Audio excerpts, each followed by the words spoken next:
Sir, will the Department of Education have to handle that? Yes, it'll go through the Department of Education. Okay? Well, his whole company was there, and he rebuilt his company. Okay, and here is an executive order establishing the National Energy Dominance Council. So that will be chaired by the Secretary of the Interior, Mr. Burgum, and the Vice Chair, Chris Wright.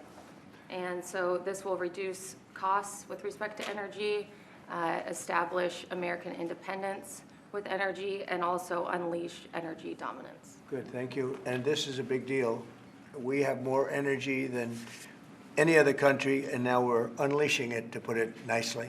Vice President Vance's speech to the conference has ruffled quite a few feathers in Europe. What did he say to ruffle them? I don't know. He was talking about the freedom of speech and migration in Europe. Do you believe that European leaders have a fundamentally different view of the world than this administration's? Well, I heard his speech, and I tell you, you're talking about JD's speech, right? Yes, sir.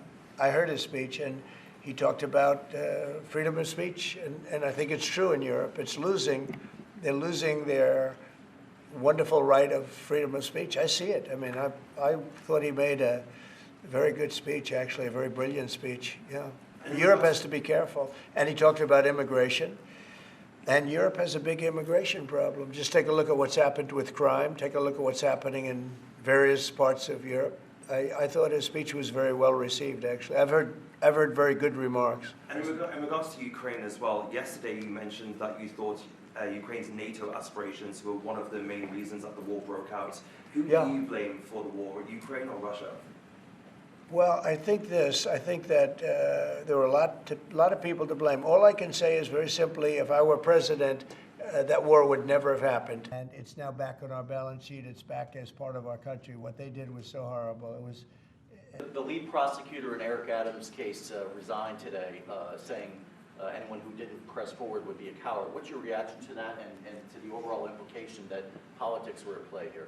Well, I don't know about it. I mean, obviously I'm not involved in that. But I would say this, that if they had a problem, and these are mostly people from the previous administration, you understand, so they weren't going to be there anyway. They were going to all be gone or dismissed. If not, they know on Tuesday they're all being dismissed. You know, the whole country is being, because what you do is you come in and you put new people in. So when you say resign, they're going to be gone anyway. But I know nothing about the individual case. I know that they didn't feel it was much of a case. They also felt that it was unfair with the election. Look, I would know that better than anybody because I was weaponized more than any human being in the history probably of the world. And I won the election in a landslide, winning all 7 swing states, winning the popular vote and everything else.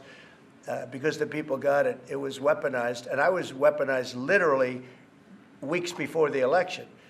But I think there's also something to be said. I read that. There's something to be said for what they were doing. It looked to me to be very political. But why didn't they bring this up like 4 or 5 weeks ago, 6 weeks ago, or whenever it happened? You know, they just sat around and didn't complain. Then all of a sudden they complain, and they know they're all being dismissed anyway. Very clean, beautiful energy. We're lucky. We have it. I call it liquid gold under our feet, and we're going to utilize it. I that you had a phone call with Keir Starmer yesterday. I did. I just signed a letter to him. He asked for a meeting, and I agreed to the meeting. We're going to have a friendly meeting. Very good. We have a lot of good things going on. But he asked to come and see me, and I just accepted his asking. Do you have a date for that, sir? And what do you hope to Very soon. I think he wants to come next week or the week after. And what do you hope to discuss? I don't know. It was his request, not mine. But, you know, I've met him twice already. We get along very well. He's a very nice guy. This, again, will bring down energy prices in New England by numbers that nobody can even believe.